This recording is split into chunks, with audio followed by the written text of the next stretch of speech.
ರಾಜ್ಯಾದ್ಯಂತ ಹಲವು ಜಿಲ್ಲೆಗಳಲ್ಲಿ ಭಾರಿ ಮಳೆ ಆಗ್ತಾ ಇದೆ. ಈ ಹಿನ್ನೆಲೆಯಲ್ಲಿ ಹೈ ಅಲರ್ಟ್ ಅನ್ನು ಸಿಎಂ ಸಿದ್ದರಾಮಯ್ಯ ಘೋಷಿಸಿದ್ದು, ಮುನ್ನೆಚ್ಚರಿಕಾ ಕ್ರಮ ಕೈಗೊಳ್ಳೋಕೆ ಆಯಾ ಜಿಲ್ಲೆಗಳ ಜಿಲ್ಲಾಧಿಕಾರಿಗಳಿಗೆ ಸೂಚನೆ ಕೊಟ್ಟಿದ್ದಾರೆ ಸಿದ್ದರಾಮಯ್ಯ.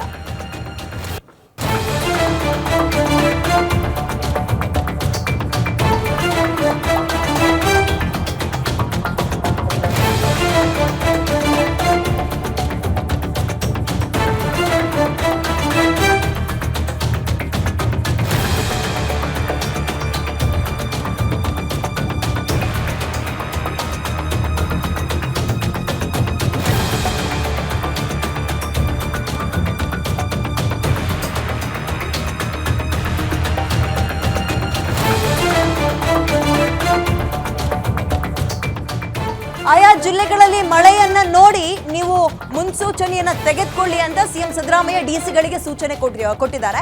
ಭಾರಿ ಮಳೆ ಆಗ್ತಾ ಇರುವ ಜಿಲ್ಲೆಗಳ ಉಸ್ತುವಾರಿ ಸಚಿವರುಗಳಿಗೆ ಸೂಚನೆ ಕೂಡ ಕೊಡಲಾಗಿದೆ. ಏನಂತ, ಅಗತ್ಯ ಮುನ್ನೆಚ್ಚರಿಕಾ ಕ್ರಮಗಳನ್ನ ತಗೊಳ್ಳಿ. ಪ್ರವಾಹದ ಭೀತಿ ಇದ್ರೆ ಬೇರೆ ಕಡೆಗೆ ಹೋಗುವಂತೆ ಅವರಿಗೆ ಮನವನ್ನು ಒಲಿಸಬೇಕು. ಅಷ್ಟೊಂದು ಸುಲಭ ಅಲ್ಲ. ಊರಿನ ಜನರನ್ನ ಒಂದ್ ಕಡೆಯಿಂದ ಮತ್ತೊಂದ್ ಕಡೆಗೆ ಕರೆದುಕೊಂಡು ಹೋಗೋದು ತುಂಬಾ ಹೈಲಿ ರಿಸ್ಕ್ ಇರೋ ಟಾಸ್ಕ್. ಅದು ಒಪ್ಪಲ್ಲ ಅವರು. ಡಿಸಿ ಬಳಿ ಇರುವಂತಹ ಎಮರ್ಜೆನ್ಸಿ ಫಂಡ್ ಅನ್ನ ಸದ್ಯಕ್ಕೆ ಬಳಸ್ಕೊಳ್ಳಿ, ಅಗತ್ಯ ಬಿದ್ರೆ, ಅನಿವಾರ್ಯ ಇದ್ರೆ ಜಿಲ್ಲೆಯಲ್ಲಿ ಠಿಕಾಣಿ ಹೂಡಿ ಅಂತ ಉಸ್ತುವಾರಿ ಸಚಿವರುಗಳಿಗೆ ಸಿಎಂ ಸಿದ್ದರಾಮಯ್ಯ ಸೂಚನೆ ಕೊಟ್ಟಿದ್ದಾರೆ. ಉಸ್ತುವಾರಿ ಸಚಿವರುಗಳಿಗೆ ನೀವು ಆಯಾ ಜಿಲ್ಲೆಯಲ್ಲೇ ಠಿಕಾಣಿ ಹೂಡಿ ಏನೇನು ಸಮಸ್ಯೆ ಕೇಳಿ ಅನ್ನೋ ಹಂತಕ್ಕೆ ಇವತ್ತು ಹಲವು ಜಿಲ್ಲೆಗಳಲ್ಲಿ ಮಳೆರಾಯ ತಾಪತ್ರಯವನ್ನ ಸಮಸ್ಯೆಯನ್ನ ಉಂಟು ಮಾಡಿದ್ದಾನೆ.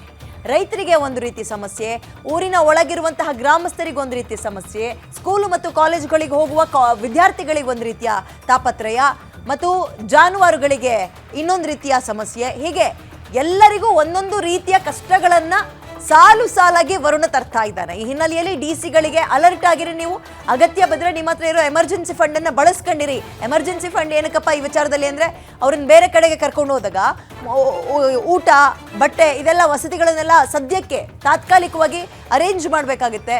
ಸೊ ಅದನ್ನೇ ಬಳಸ್ಕೊಂಡಿರಿ ಅಂತ ಹೇಳ್ತಾ ಇದ್ದಾರೆ. ಇನ್ನು ಉಸ್ತುವಾರಿಯನ್ನು ವಹಿಸಿಕೊಂಡಿರೋ ಸಚಿವರುಗಳು ನೀವು ಕೂಡ ಅಗತ್ಯ ಬಿದ್ದರೆ ಆಯಾ ಭಾಗದಲ್ಲೇ ಇದ್ದು ಜನರ ಜೊತೆಗೆ ನಾವಿದ್ದೀವಿ ಅನ್ನುವಂತಹ ಮೆಸೇಜ್ ಕೂಡ ಪಾಸ್ ಆಗಬೇಕು ಮತ್ತು ಅವರಿಗೆ ಸಮಸ್ಯೆ ಆಗದಂತೆ ನೋಡ್ಕೊಳ್ಳಿ ಅಂತ ಇದೀಗ ಜಿಲ್ಲಾಧಿಕಾರಿಗಳು ಮತ್ತು ಉಸ್ತುವಾರಿ ಸಚಿವರುಗಳಿಗೆ ಸಿದ್ದರಾಮಯ್ಯ ಸೂಚನೆ ಕೊಟ್ಟಿದ್ದಾರೆ.